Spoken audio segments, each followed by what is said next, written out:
donc, suite à votre réunion auprès du conseil, vous retournez en permission. Vous allez avoir 1 jour de permission seulement cette fois-ci, et non pas 3. Qu'est-ce que vous allez faire rapidement pendant ces 3 jours?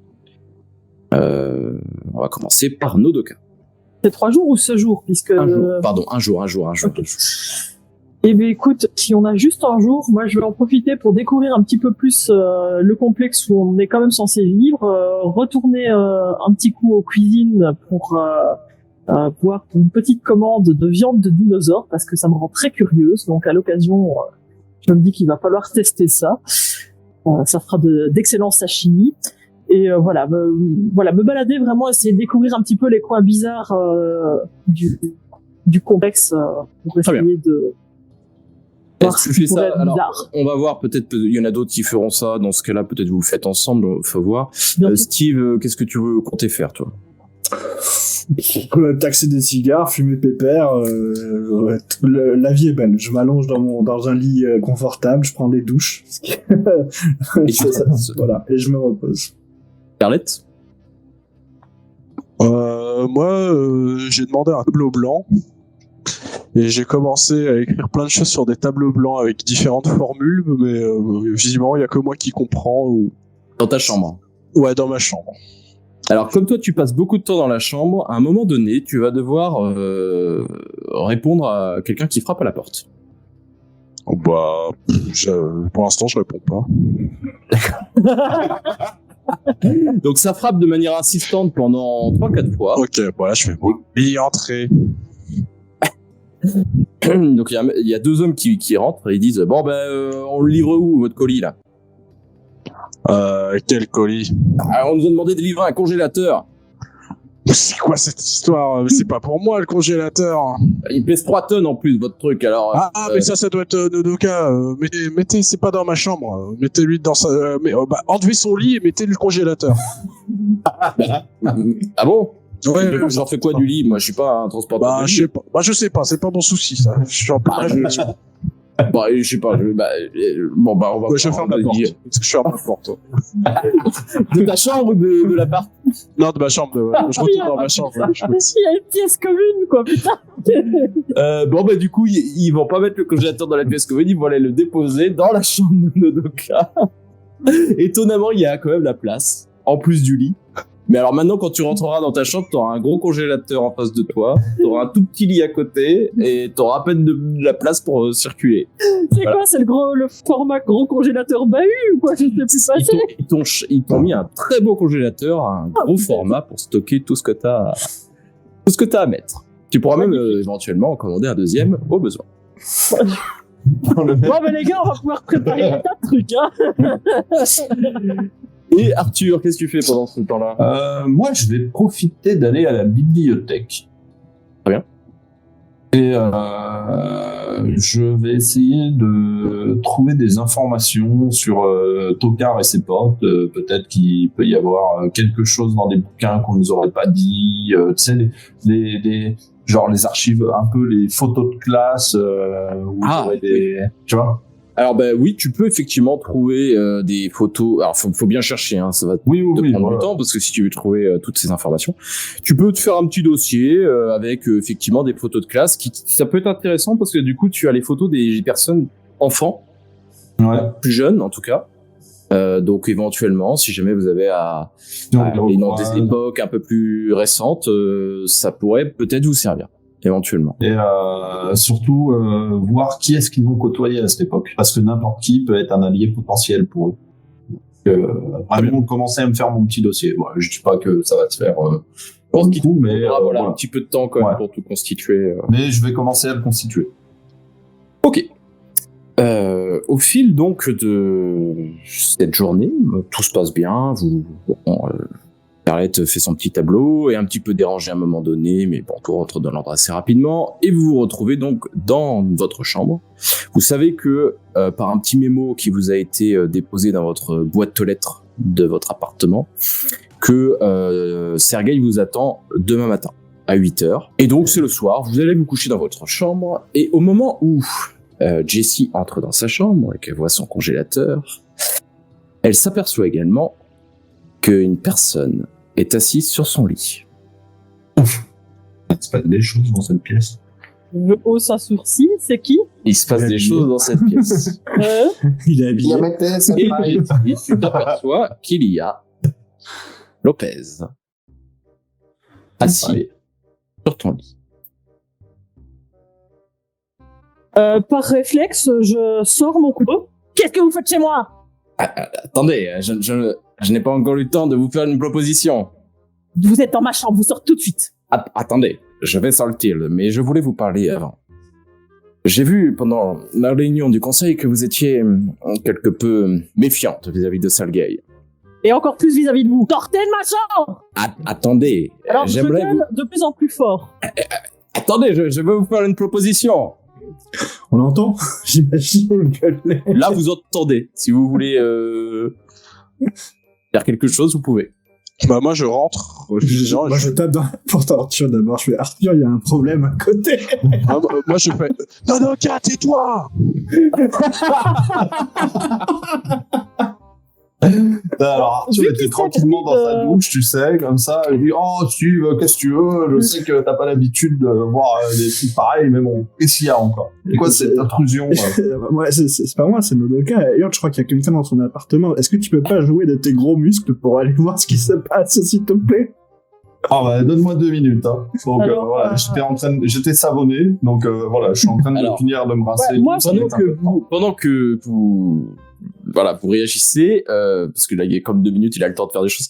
Il se lève du lit et il s'approche de la porte pour sortir, mais tout en s'approchant de la porte, il te glisse un petit mot, il te dit « Écoutez, je vois que j'ai été peut-être maladroit, mais si vous voulez entendre ma proposition, et elle peut vous intéresser, je vous invite à venir dans mon bureau, quand vous voulez. » Pendant qu'il dit ça, je l'attrape par le bras et j'utilise mes connaissances du judo, je lui fais une prise, je le fous à terre, puis je lui mets mon couteau sous la gorge.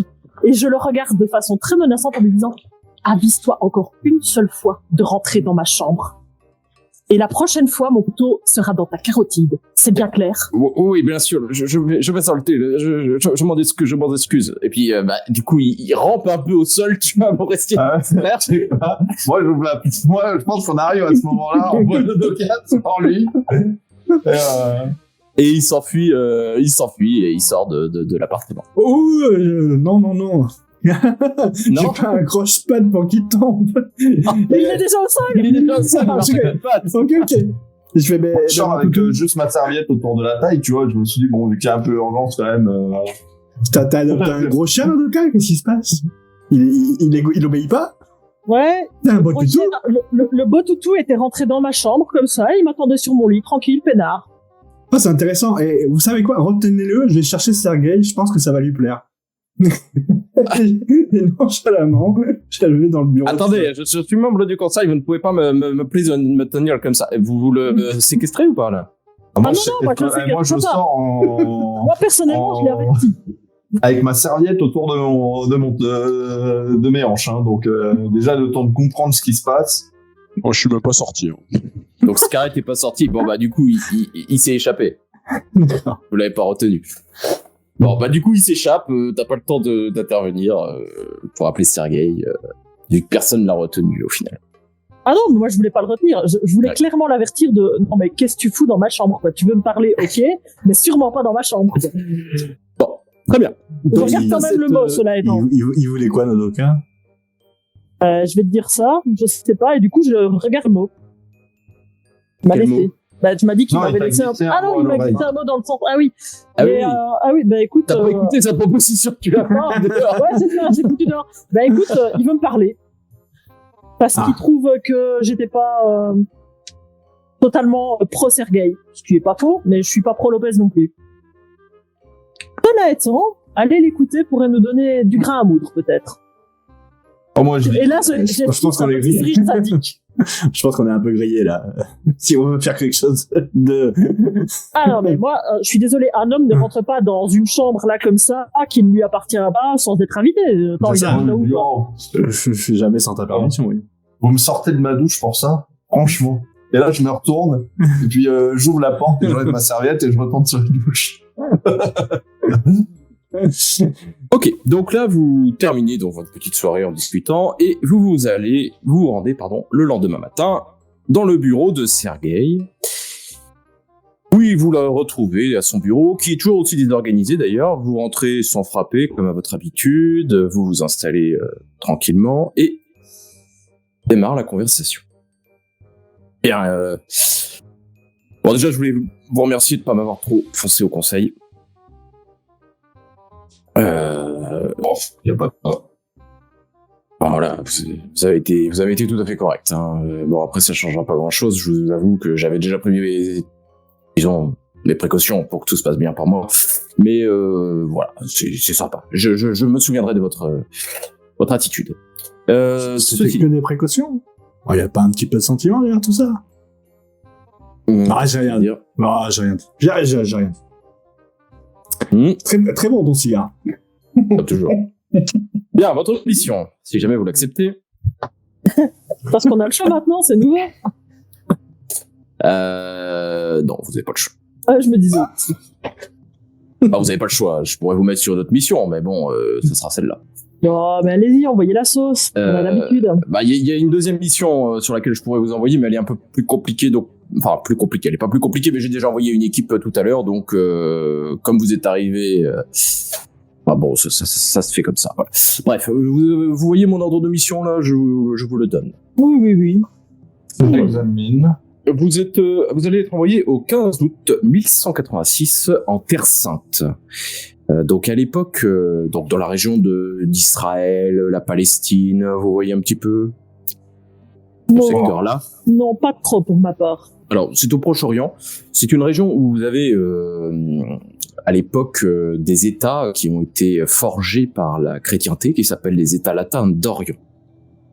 Et ces États sont constitués, on va dire, de 4 grands territoires, dont le royaume de Jérusalem, où je vous envoie justement pour cette mission. Votre mission... Pardon ? Enfin, c'est pas là-bas où il y a Jésus ? C'est là-bas où il y a Jésus. C'est là-bas où Jésus a effectivement été crucifié. D'accord. Oui. Ok. Donc ce territoire a été conquis par les croisés, puisqu'en réalité... à l'époque, ce territoire, il était possédé par l'Empire romain. Les musulmans se sont emparés de ce territoire. Donc, il était contrôlé par ce qu'on appelle l'Empire abbasside. Et cet empire a lui-même ensuite été combattu par un autre empire qui est l'Empire des Fatimides, un autre empire musulman, donc à l'époque. Mais c'est des guerres de religion, du coup ? C'est des guerres, internes, un petit peu comme le royaume de France qui se battait avec le royaume d'Angleterre, si vous voulez. Ouais, d'accord. C'est maquillé, tout ça est maquillé sous l'idée d'une religion, mais finalement... C'est ça. Okay. Et donc, à un moment donné, il y a un autre protagoniste qui est intervenu, qui sont les Turcs Seldjoukides, qui ont d'autres envahisseurs venus de l'Est, qui ont à leur tour envahi Jérusalem, et qui, eux, ont été un peu plus... problématique puisqu'ils ont empêché les chrétiens de venir faire un pèlerinage à Jérusalem. Donc, les chrétiens ont lancé une croisade, se sont emparés de ces territoires et ont fondé le royaume de Jérusalem. Et donc là, quand vous arrivez sur ce territoire, en 1186, le royaume de Jérusalem a été fondé déjà depuis un siècle. Mais il est en difficulté. Il est en difficulté puisque le roi qui gouverne ce territoire s'appelle Baudouin V. C'est un roi qui est un gamin et qui n'est absolument pas capable de régner. Du coup, un régent a été nommé à sa place. Il s'appelle Raymond III de Tripoli. Retenez bien ce nom. Raymond III de Tripoli est le régent du royaume. Il est très compétent. Normalement, si on suit la vraie histoire, Baudouin V va mourir le lendemain du jour où vous allez arriver. Jusque-là, tout va bien, ça s'est bien passé. Mais, à la suite de cette mort, les barons de Jérusalem vont nommer en tant que roi le beau-père de Baudouin V. Et son beau-père s'appelle le beau-père du roi, si vous préférez. D'accord. Son beau-père s'appelle Guy de Lusignan. C'est un homme un petit peu débile, hein, et un très mauvais stratège, et c'est lui qui va causer la perte du royaume de Jérusalem et de la ville de Jérusalem, puisqu'il va perdre une bataille décisive contre Saladin. Saladin, peut-être ça vous parle, c'est un grand personnage de l'époque qui gouverne justement tout le monde musulman, entre guillemets. On avait vu ça avec ma fille, il avait une lampe magique et il la frottait et il y avait un génie qui sortait. Non, pas du tout. Non, c'est pas ça. Ça, c'est Aladdin. Non, ça c'est un dessin animé. Ça, là je connais, mais par contre Saladin, non. Mais c'est Bref. pas trop l'histoire. Saladin, c'est Salazar, c'est ça? Ma maman m'a raconté des trucs. Non, c'est pas là-dessus? Non, Absolument pas, absolument pas. Salazar, c'était pas dans un autre film là avec un petit sorcier avec une baguette. Non, c'est pas ça? Non, je sais pas. Non, J'ai joué à un jeu vidéo quand j'étais petit avec des sables. Non, mais vous racontez n'importe quoi, ça n'a rien à voir avec l'histoire, tout ça, c'est des jeux vidéo. Bon, est-ce que vous me suivez à peu près, là, pour l'instant? Bon. Donc, si je résume la situation. Donc, en gros, le gamin à la va mort du mourir. jeune prince, à la mort du jeune roi, pardon, normalement, vous aviez donc son beau-père, Guy de Lusignan, qui va être nommé comme roi de Jérusalem. Et il va conduire le royaume de Jérusalem à sa perte. Et ça, c'est ce qu'il doit produire normalement. Le problème, c'est que dans cette brèche temporelle, il n'a pas été élu, et c'est le régent Raymond III de Tripoli qui a été élu à sa place par les barons. Par manigance ou quelque chose comme ça? Pardon? Par manigance ou quelque chose comme ça? Alors, ça, à vous d'enquêter si jamais il y a quelqu'un derrière tout ça. Mais tout en faisant donc cette enquête, on va dire souterraine, ce qu'il faudrait, c'est que vous réussissiez à faire en sorte que Raymond III de Tripoli ne soit pas nommé roi. Puisque lui est compétent et lui a sauvé le royaume de Jérusalem. Ce qui fait que la Terre Sainte est restée entre les mains de la chrétienté. Et a changé tout. Et c'est une mauvaise chose? À l'époque où oui, c'était dans les mains de la chrétienté, il y avait des personnes des autres pays-États qui étaient présentes dans la ville ou pas du tout? Qu'est-ce que vous appelez pays-État? Oh bah les Saladins et les Kassamites et je sais pas quoi. Alors non, tout le Saladin contrôle l'armée et les territoires musulmans qui sont plutôt à l'est. En fait, les États latins d'Orient se sont concentrés sur toute la partie ouest maritime. En fait, ils sont sur les côtes, si vous préférez. Mais ils ne sont pas, ils n'ont pas des territoires très très développés dans les terres, hein. Très très peu. Il y avait que des chrétiens dans les villes. Il n'y avait pas des marchands d'autres religions. Si, bien sûr, vous allez trouver des juifs, vous allez trouver des musulmans dans les terres chrétiennes, évidemment. D'accord. Il y en avait, évidemment. Et le but il y en avait qui étaient placés au pouvoir là-dedans ou pas du tout? Ah non. En territoire des positions pas au pouvoir, mais à des positions élevées, comme des conseillers, Non, on n'avait que des chrétiens au poste. Et on sait qui était proche de ces deux personnes, aussi bien de Raymond III que de Guy de Lusignan. Alors, Guy de Lusignan, vous pouvez noter qu'il a effectivement des alliés. Le grand maître du temple, de l'ordre du temple, Gérard de Riedfort, est un ami à lui. Renaud de Châtillon. Comme les Templiers? Exactement, c'est le chef des Templiers. Ouais, voilà, c'est ça. Donc lui est un ami à Guy de Lusignan. Et Guy de Lusignan a un deuxième ami avéré, c'est Renaud de Châtillon. Renaud de Châtillon, c'est qui? C'est un noble? Alors, Renaud de Châtillon est le seigneur de l'Outre-Jourdain.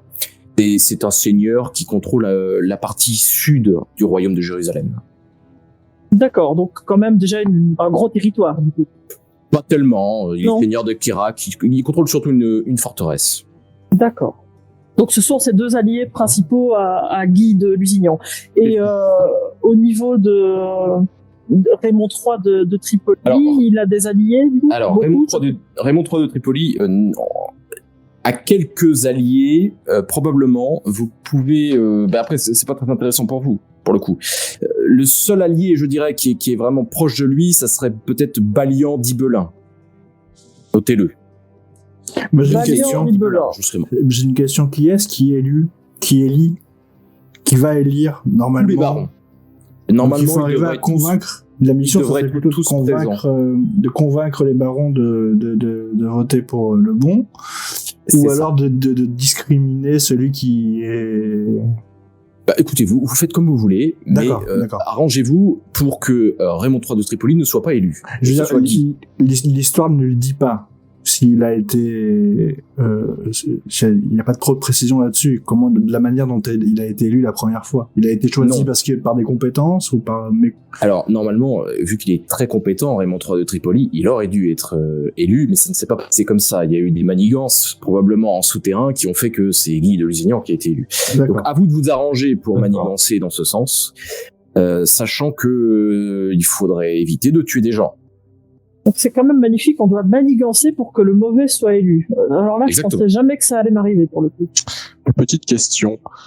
Mauvais, ça dépend pour qui. Oui, est-ce qu'ils viennent tous des mêmes zones géographiques, c'est-à-dire d'origine? Est-ce qu'il y a des Normands ou des choses comme ça? Alors, oui, c'est une question intéressante. Les Lusignans sont des Poitevins. Pierre, après, bon, vous avez d'autres barons. Hein. Vous les découvrirez sur le moment, mais souvent dans leur nom, il y a des petites indications sur leur origine. Vous avez Pierre Ier d'Angoulême, par exemple. Vous voyez, des gens comme ça vous donnera des indications. Après, ça va pas être très très intéressant. Peut-être, si vous voulez vous grimer, peut-être en Poitevin ou quelque chose comme ça. Oui, ou faire jouer, juste pour comprendre un peu les jeux d'influence. Et ils sont nombreux, ceux qui doivent voter? Non, moins de 10, probablement. Moins de 10, d'accord. Oui. Et on a toujours une semaine pour régler le conflit. Enfin, pour régler cette histoire. Non, vous n'aurez que un jour, puisqu'il faut qu'il soit élu le jour même. Ah, le jour même, il va être élu.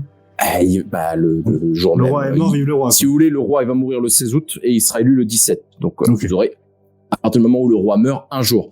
Après, si vous voulez commencer dès le 15 août, à essayer de convaincre les gens avant que le roi ne meure, pourquoi pas? Vous avez du temps. Oui, enfin, là, du coup, on passera pour des suspects qui auraient organisé la mort du précédent. Voilà, c'est l'horrible. Il meurt comment, vous avez dit, là, le prince? Enfin, le roi. Baudouin V, on ne sait pas trop comment il est mort, mais il va mourir le jour où vous allez arriver. Ok. Le lendemain, vous nous avez dit. Non, le jour où vous arrivez... Oui, le lendemain, pardon. Mais visiblement, il était malade dès le 15 août. Donc, vous devriez le voir pas très très bien le 15. Il va mourir dans la nuit. Oui, je pense que donc le 15, on peut peut-être simplement se renseigner sur les personnes qui votent dans ces cas-là, etc. Au moins se renseigner un petit peu sur l'entourage des deux protagonistes et peut-être se rapprocher d'eux, comme ça on est directement plus proche au moment où il faudra agir peut-être. Quel type de personnes ont assez d'influence pour pouvoir parler à des barons et à des rois à cette époque? Des marchands peut-être. Oui, ça vous pose la question. Non, pas des marchands, parce que là, les barons vont être à la cour du roi. Donc, moi, je vous conseille plutôt de vous grimer en noble. Noble ou envoyé de l'église. Envoyé de Rome. Exactement. L'église a beaucoup de pouvoir, même si, pour tout vous avouer, à cette époque-là, les nobles en font un peu qu'à leur tête. Hein. L'église, ça passe en second plan. D'abord, on prend des territoires, et puis après, on pense... Vous voyez ce que je veux dire, quoi. C'est qui le pape à cette époque? Comme ça, vous savez? Non. Ok, je regarderai. Ah oui. On va voir à la bibliothèque. Vous regarderez la bibliothèque, vous partez demain matin. Vous savez... Une journée pour vous renseigner. Vous savez l'importance éventuelle des courtisanes à l'époque? Il y a des époques où elles le sont plus que d'autres, mais là, si l'église a une forte influence, j'imagine que non. Là, je ne pense pas que ça vous soit très utile. Donc plutôt des nobles, alors. On est à l'âge des croisades, hein, donc... Oui, plutôt des nobles, donc. On est plutôt sur de la monogamie, là. Hein. Bien sûr, mais justement, je pose la question parce que souvent, elles sont une source d'influence assez importante, mais pas à cette époque, donc. Non, là, ça sera compliqué, là. Parfait. C'est noté. Bon, nous allons nous renseigner. Donc... Moi, je vous conseille quand même, c'est ce que je vous ai dit dans l'ordre de mission, hein, peut-être rapprochez-vous de Guy de Lusignan directement, peut-être qu'il vous donnera des pistes. Bon, vous lui dites que vous voulez l'aider, tout simplement, hein, il acceptera certainement votre aide. Ouais, je pense qu'il faut que vous fassiez passer pour des gens influents. C'est le plus important. il va falloir qu'on cherche un petit peu. Je compte sur vous, les gars. Faut qu'on cherche un petit peu quelle famille a pignon sur rue à ce moment-là. Mais qui ne soit pas du coin même, mais qui soit un petit peu de plus loin, parce que sinon, on va se faire repérer très vite. De la famille, mais éloignée dans les terres, du moins. Des personnes influentes, mais pas forcément sur place. Bah, du coup, des points de vent. Très bien. Bon, allez faire vos recherches. Bonne chance. Sauf si vous avez d'autres questions. J'attends que mes amis partent. Pas pour moi. Ah, merde, mais moi j'attendais qu'ils partent aussi. C'est cool, moi, je m'en vais. Hein. Bah, moi, je me casse aussi. Mais j'y pense, ça pourrait quand même être une bonne idée, du coup, la courtisane. Parce que si c'est mal vu... Non, mais si c'est mal vu d'être pris sur le fait avec une femme qui n'est pas la sienne, on peut peut-être... qu'elle te rapproche de Raymond de Tripoli. Voilà. Vous êtes une femme intelligente. C'est à ça que je pensais aussi en posant la question. Hein. Vous êtes une femme intelligente, ce que je vois. Bah, écoutez, oui, c'est une bonne idée. Ok. Bon, je vais faire des recherches. Faites donc. Et puis je vais pas en faire et je retourne dans mon bureau. Non, bon, vous deux, vous... Alors, c'était pas concerté, mais t'as besoin de lui parler. Je te laisse se la seule peut-être. Ça me dérange pas que tu sois là, je n'ai rien à cacher. Juste, j'avais pas forcément envie d'en parler devant tout le monde. Oui, c'est pour ça. Non, je vais attendre dehors. Je vais respecter ta parole. Bon, ben allez-y, dites-moi. Je te sens. J'ai votre grand ami Lopez qui m'attendait dans ma chambre hier. Qu'est-ce qu'il voulait? Oh, il voudrait me parler parce qu'il a bien vu que j'étais pas forcément pro vous, mais bon, je vous ai dit clairement que j'étais pas forcément d'accord avec votre façon de fonctionner actuellement. Je ne m'en suis pas caché. Je vous le dis très clairement. Je pense qu'il veut essayer d'en savoir plus. Est-ce que vous voulez que j'enquête en allant le voir? Si vous l'avez envoyé chier, ça va peut-être être un peu compliqué, non? Bah, je l'ai envoyé chier dans le sens où il m'attendait dans ma chambre sur mon lit et que ça ne se fait pas. Bah écoutez... Il se pourrait que je lui ai fait une petite prise de judo et que je l'ai légèrement menacé de moto. Bon. Très légèrement, vous savez. C'est pas très malin de votre part. Par contre, effectivement, si vous voulez... Bah écoutez, enquêtez. Tentez d'aller le voir dans son bureau et essayez de lui tirer les verres du nez. Enfin, qu'est-ce qu'il veut? Moi, j'imagine que c'est forcément des infos sur moi, mais... Oh, mais très probablement. Mais comme vous voyez, bien que je ne sois pas forcément d'accord avec votre façon de fonctionner, parce que je pense que vous pouvez voler beaucoup mieux, je ne vais pas non plus vous poignarder dans le dos. Ce n'est pas le but. Eh bien, écoutez, je vais pas vous encourager à l'espionner parce que ce serait disons, un crime de ma part, une faute professionnelle, mais je vous encourage à faire ce que votre cœur vous dit. Oui. On s'est bien entendu. Faites attention à vous quand même. Ne vous inquiétez pas. Vous m'envoyez le deuxième, là? Bien sûr. En sortant. Je sors et... Vas-y, Steve. C'est bon pour moi. Ok. Alors, monsieur. Alors, j'ai trouvé qui c'était. Qui est qui? Bah, petite réunion, le parfum. Ah, d'accord, ok. Bon, je m'en doute un petit peu. Bah, tu gardes ça pour toi? Bah, j'ai pas besoin d'aller le répéter, c'est pour ça que je te le dis à toi. Mais elle t'avait pas révélé tout ça, toute l'histoire sous l'oreiller. Si, mais récemment. Disons que c'est une histoire qui est récente. Ok. Bah, c'est une vraie histoire, tu t'en sers pas. C'est une vraie histoire, histoire. Ça couvait depuis pas mal d'années, mais... Bah, je t'emmerde pas plus avec ça. Je te laisse. Bah oui, t'as du boulot. Moi, je vais demander si... je sais pas, il y a un service technique, un endroit dans ce complexe où on peut demander des objets. En l'occurrence, des flashouilleurs, là. Ah, non. Ça se demande pas comme ça. Non. Ah, je pense qu'il va falloir que je négocie mon silence avec Sergueï. Sergueï, il faut que je te parle. Non, bien, alors quand vous faites vos recherches donc à la bibliothèque, est-ce que vous réfléchissez à quelque chose, à un mode un plan d'attaque, un plan d'action? Le plan de Scarlett est vachement bien. Si on doit le fourvoyer, cet homme, pour qu'il passe pour un une sous-merde, autant l'idée de... mais attention, si ça s'est jamais produit et qu'il apprend ça, qu'il est désavoué ou peut-être tué ou que sa femme le quitte ou quoi que ce soit, est-ce qu'on travaille vraiment sur le fait de faire en sorte que lui est-ce qu'on mal vu ou est-ce qu'on fait en sorte que l'autre soit bien vu? Est-ce qu'on sait ce qui est devenu dans l'histoire ce concurrent? À la suite, donc, tu peux le lire effectivement dans les documents. À la suite de la défaite de Hattin, il va retourner à Tripoli et il mourra 1 an après. Donc il mort naturelle. Ok, il avait des enfants ou quoi que ce soit? Non, il n'y a pas d'héritier. Oui, donc dans le pire des cas, ça n'aura pas une grosse influence. Ça n'aura pas un gros impact. Attends. Oui, parce que vous lisez que, en fait, après... C'est un bon guerrier. C'est un très bon guerrier, effectivement. Et après cette défaite de Hattin, il va quand même batailler sur plusieurs territoires et il va notamment défendre en partie son comté de Tripoli. Ouais, donc ça serait chiant qu'il soit plus... Donc si vous le tuez, ça aura un impact... Non, pas tuer. Mais il va se faire désavouer, donc il... Désavouer, ouais, s'il est désavoué après... Est-ce que... c'est pas gênant quand vous voyez le mot désavoué, puisque vous voyez que dans l'histoire, lui, en fait, n'était pas d'accord pour aller, évidemment, se battre contre Saladin. Et donc, il a plus ou moins été traité de lâche par les barons. Par la suite. Ce qui fait qu'il a été un peu désavoué par la suite par les barons de Jérusalem. Lâche et...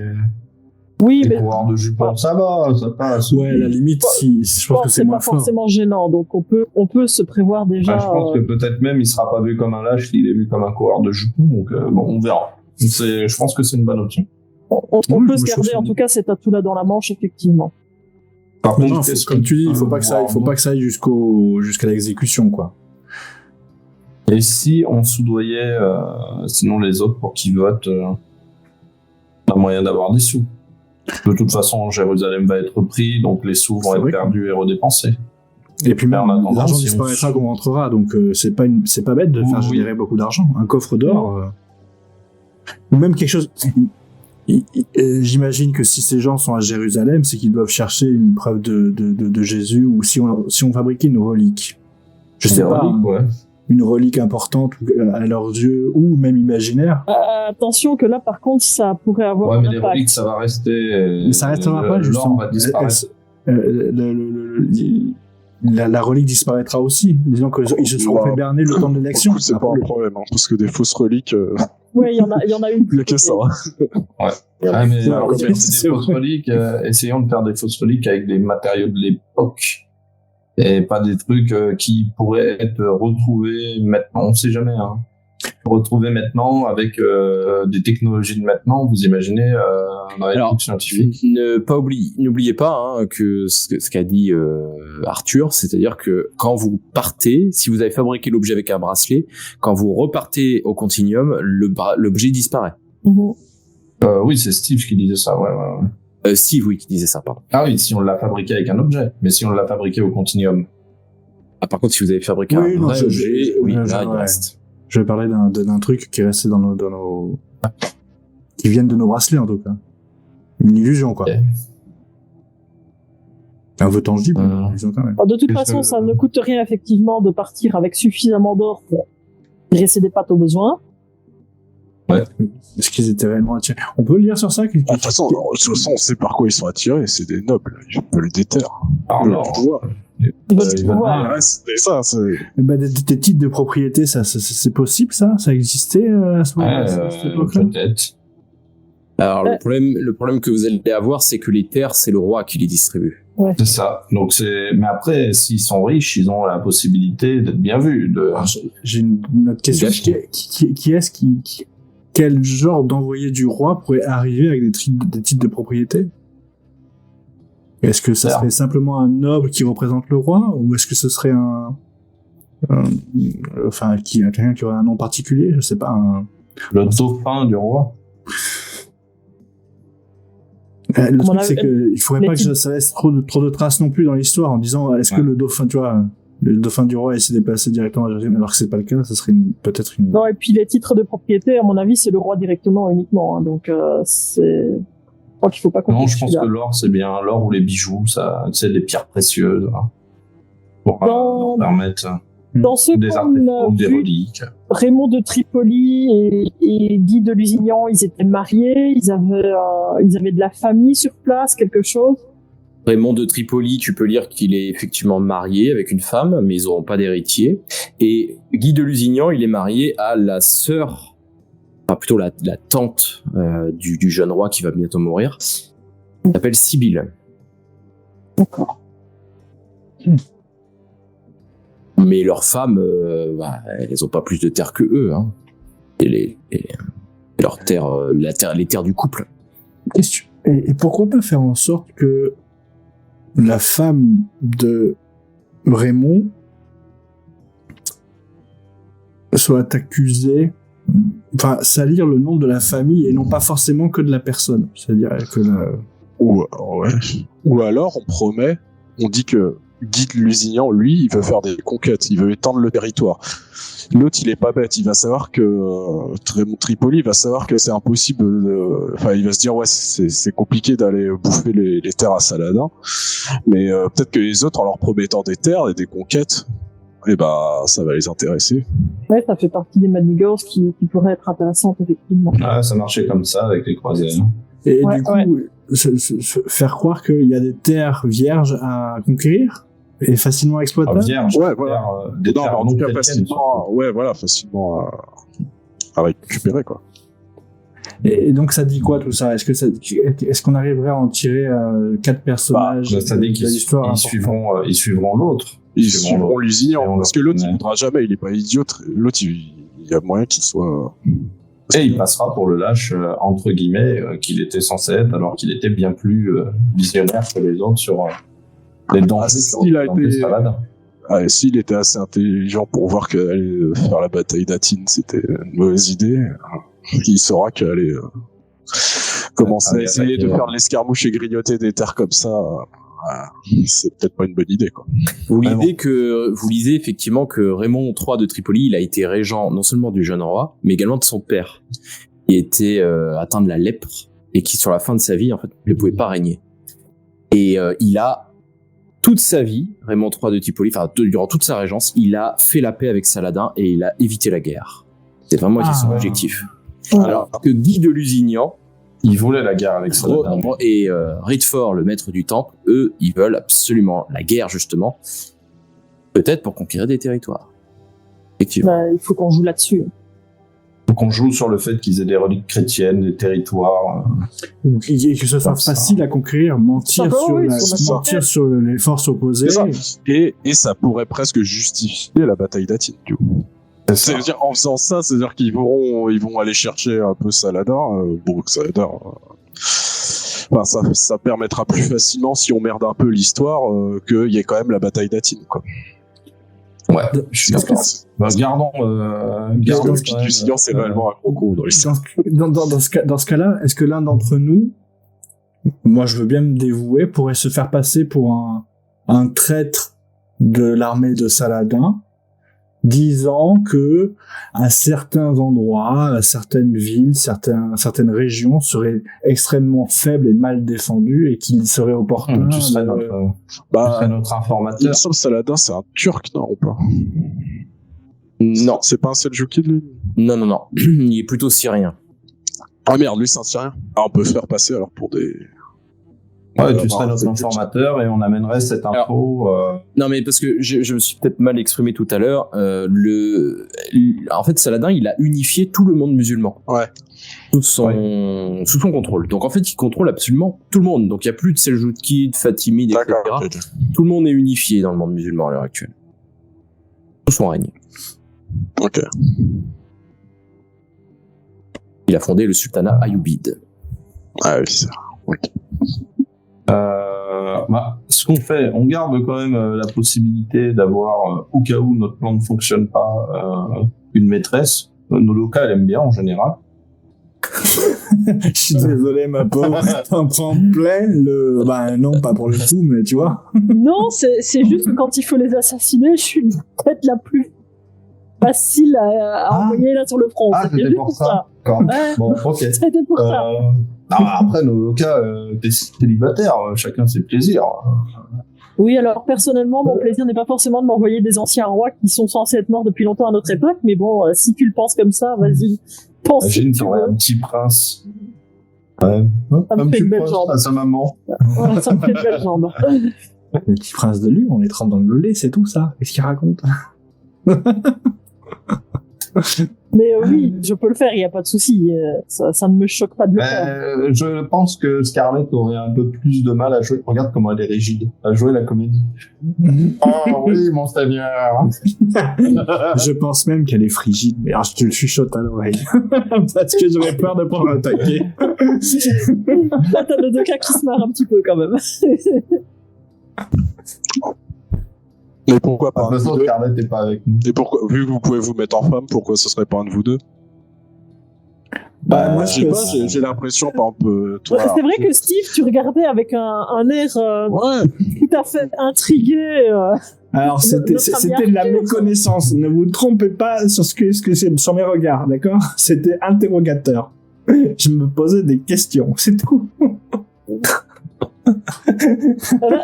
Je marmonne, j'entends, bon d'accord, il a pas fait son comeback. mais pourquoi pas? Ça me dérangerait pas de me grimer, enfin, de me métamorphoser en femme, mais dites-moi si je fais une bêtise des fois, parce que je risquerais peut-être d'être un peu de travers. Mais ça me dérange absolument pas. Je vais le faire, je pense que ce sera peut-être plus simple. Mais de toute façon, je pense que c'est plus un plan B. Hein. C'est plus un plan B, oui, clairement. Donc, plan A, oui, voilà, on fait croire qu'il y a des zones à attaquer qui sont fragiles, donc je veux bien jouer le rôle du traître qui vend des informations de Saladin, qui a des territoires qui sont sous-occupés ou en sous-effectif, et provoquer la guerre, et qu'il faut, et qu'on pourrait faire que ça, que sous le règne de Guy de Lusignan, pardon. Lusignan. C'est une bonne idée, je pense. C'est vous qui voyez. Je pense qu'on regarde le plan B. Et il faut un plan C, et le plan C, c'est l'argent et les artefacts. L'argent, oui, clairement. Ou alors, le plan C, on peut nous-mêmes attaquer un avant-poste de Saladin, ce qui provoquera une guerre. Dans tous les cas. Et ça fera pas élire l'autre. Ouais. À moins vu que ce soit rapide. Mais si, vu que l'autre, j'ai oublié son nom là, le deuxième qu'on veut pas faire élire.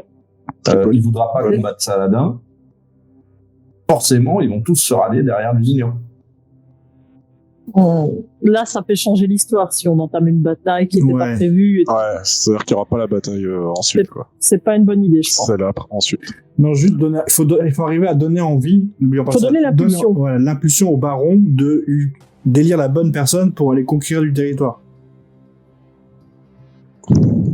Okay. Ou craindre une attaque sur la ville. Ou craindre une attaque. Ouais, c'est pas bête, ça aussi. C'est-à-dire qu'il faut renforcer l'armée au côté offensif. Peut-être ou en plan C, plutôt que de déclencher une bataille, peut-être déclencher, je sais pas, une fausse de la méfiance ou un truc, je sais pas. Ouais. Après, le plan C, la méfiance peut... Raymond III, Tripolis, s'il est élu, ça serait sur quel comment dire, sur quel avantage ils auraient? C'est-à-dire quelque chose quelqu'un de pacifique et qu'il n'a pas envie de rentrer en guerre avec Saladin. Non, mais il a fait déjà la régence pour le père et pour le gamin, et il est bon, apparemment. Donc, oui, non, mais il a toutes les facilités d'être élu. S'il aurait été choisi, enfin, s'il n'a pas été choisi, c'est qu'il y a eu des manigances de base. Donc, peut-être qu'on va chercher trop loin aussi. Peut-être qu'il y a quelque chose qui a empêché les manigances. Peut-être qu'il a été choisi là, parce qu'il y a l'autre équipe de Produc qui se balade dans le coin aussi. Et que eux, ils ont manigancé quelque chose. Je pense qu'eux ont manigancé dans l'autre sens. Et ce qu'il faut qu'on fasse, c'est que nous, on manigance aussi avec Guy de Lusignan, pour justement, lui a peut-être déjà des idées. Et c'est peut-être justement simplement d'arrêter les autres cocos qui va empêcher justement de foutre le bordel. Et puis si on en ramène encore un ou deux en pièces détachées, ce sera du bonus. Pendant qu'on sera là-bas, oui, il faut ouvrir l'œil. Alors, entier, oui, pas en pièces détachées. Par contre, la prochaine fois, on leur casse les dents pour pas qu'ils puissent se manger une pilule de je sais pas quoi, là. Ouais. Et question en parlant de ça, est-ce qu'on a eu, entre-temps, un dossier avec les visages des gens, des traîtres? Oui. Donc, alors, sans les reconnaître de suite, on arriverait quand même avec après, n'oubliez pas qu'ils ont des bracelets comme nous. Il y en a 2 qui ont des bracelets. Il y en a qui peuvent changer d'apparence. Mais pas tous, non, justement. Ouais, il y en a au moins 2 qui en ont, ouais, ça c'est sûr. On fait ça comme plan alors? On fait un multi-plan et on adapte? Ouais. On adapte déjà aussi quand on va voir avec Guy de Lusignan, parce que lui-même aura peut-être d'autres idées auxquelles on n'a pas pensé, en fait. C'est vrai. Ok. Courtisane ou noble mais qui a la cuisse légère? Alors, tu lis quand même à l'époque que les courtisanes, c'est compliqué, la vie de courtisane. C'est vraiment une époque où la chrétienté est très puissante. Donc c'était plutôt les nobles qui faisaient ça en catimini? Plutôt. Donc noble, c'est bien ce que je me disais. Une bombasse noble. Elle ressemble à quoi, la femme de Tripoli? Ah, impossible de savoir, parce qu'on n'a pas de... Il n'y a pas d'image. On n'a pas d'image. Ou sinon, tu te fais passer... Pire encore, tu te fais passer pour une musulmane. Et comme ça le désavouerait au niveau de la chrétienté. Je ne peux pas me faire passer pour une musulmane. Je ne connais pas cette religion. Moi, chez moi, on est bouddhiste. On s'en fout, tu dis à la fin, en fait, je suis musulman et paf, l'enculé. Voilà. Enfin, pardon, mais là, non, pour le coup, s'il me il va fait pas passer se faire. pour noble, ça n'ira pas. Quoi qu'elle se ferait peut-être. S'il se fait excommunier, pour le coup, ça devient chiant. Non, je pense que c'est pas le bon plan, là, pour le coup. On veut qu'il soit à la bataille. Ouais.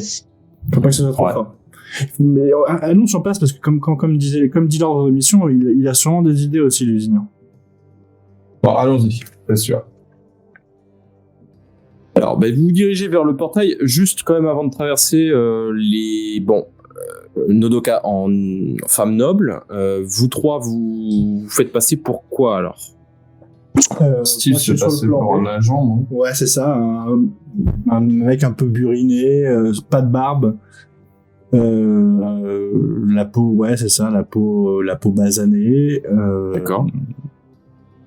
Les cheveux un peu crépus. Et ouais, quelqu'un qui aurait... Profil un petit peu syrien. Voilà, quelque chose d'assez proche. Et Arthur et Scarlett? On a qu'à se mettre en senior, du coup. Ouais, on fait quoi? Des qui viennent d'arriver. Ouais, des comtes qui viennent d'arriver ou des ducs. Après tout, ils cherchaient tous. Non, c'est quoi? C'est baron? Alors, les ducs, c'est quand même vachement élevé déjà. C'est très puissant, duc. Hein. Non, oui, non, mais c'est pour ça. Donc c'est baron. Baron, t'es le plus bas. Ensuite, c'est les. Non, c'est seigneur le plus bas. Le plus bas, c'est seigneur. Seigneur, c'est le plus bas. Vous pouvez par exemple vous faire passer pour des barons venus d'une petite ville Poitevine ou quelque chose comme ça. Ouais, voilà, c'est ça. Ou non, mais voilà, que je repasse ce truc. Mais oui, de Partenay. Plus haut. Ensuite, t'as le. Partenay? De Partenay. Voilà. Très bien. Vous êtes des seigneurs de Partenay.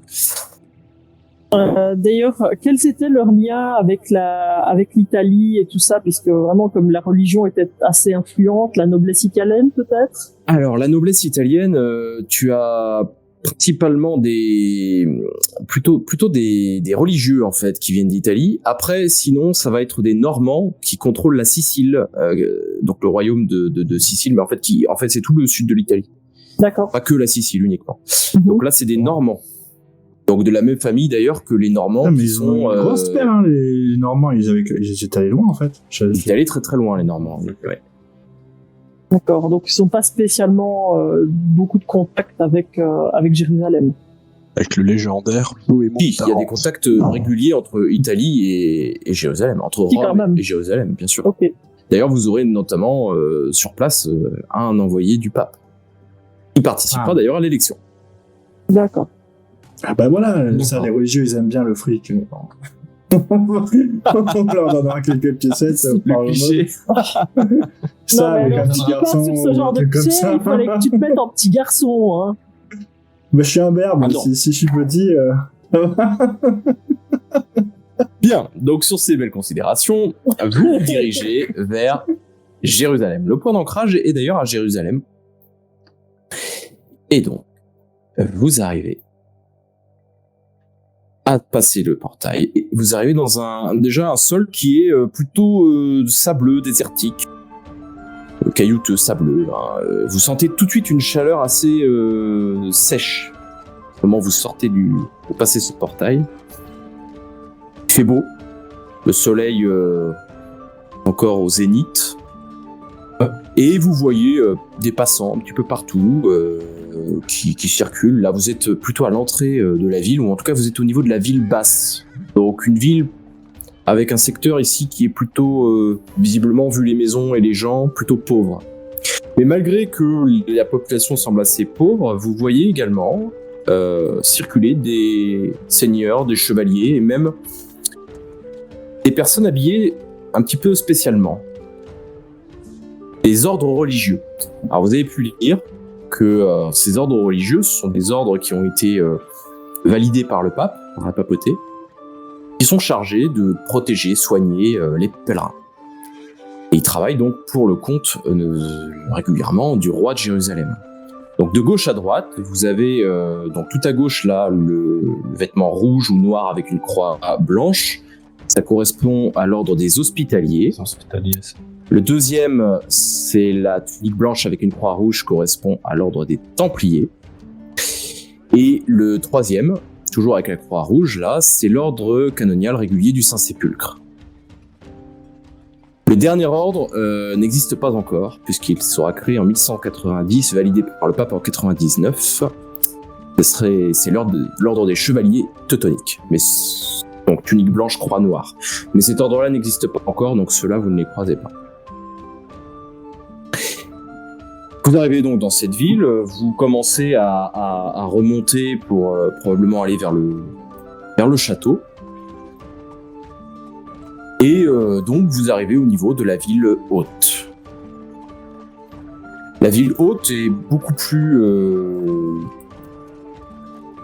Vous voyez tout de suite que les gens qui circulent ici sont beaucoup plus riches. Il y a des commerçants, il y a des marchands, les bâtiments sont faits en pierre, alors qu'avant on avait des matériaux qui étaient un peu plus pauvres globalement.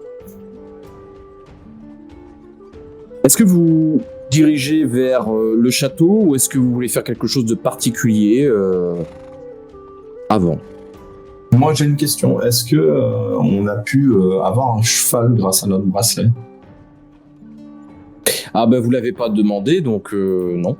Ah ben en fait c'est mais de toute façon le bracelet ne peut pas. Alors oui, je donne une précision par rapport à la dernière fois. Le bracelet ne donnera pas de cheval. Il ne peut pas créer un être vivant. Ok. Enfin, le bracelet ne peut pas créer d'être vivant, sinon ça serait trop. Tu niques une de mes théories. Trop facile. J'avais une théorie là-dessus. Putain, merde. Bon bah en tout cas j'aurais armure, épée, machin, casque, enfin voilà, truc de seigneur. Bon, bah rien de particulier pour l'instant. Moi j'avance dans la ville, je fais quand même attention aux échoppes alentours et aux monde qui se baladent dans les rues. Moi j'aurais une petite question d'après vous.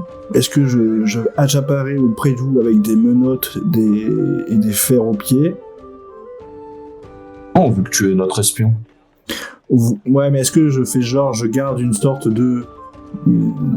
J'ai été fait prisonnier et vous voulez pas griller mon identité, ou est-ce que... Non, je pense pas. Non, ouais. ça paraîtra plus suspect, je pense. Ou un truc comme ça. Ouais, c'est ça. Ça paraîtrait beaucoup plus suspect, sinon. Bah je tiens la robe de quelqu'un derrière, alors. Bon, pas qu'il se salisse. Tu veux tenir notre poche ? Je tiens ta cape.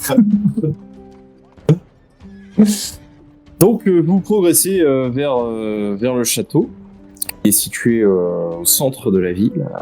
Tout en progressant, vous constatez que ça a l'air d'être une ville quand même assez cosmopolite. Hein. Il y a des juifs, il y a des chrétiens, il y a des gens pauvres, des gens plus riches, vous avez des marchands, et puis vous avez également des musulmans. Hein. Donc c'est contrairement à ce qu'on pourrait croire, c'est pas une ville en terre chrétienne, des personnes d'autres religions que chrétiennes peuvent être présentes. Et vous arrivez au niveau du château. Comme vous êtes des seigneurs habillés en seigneurs, les gardes vous laissent entrer.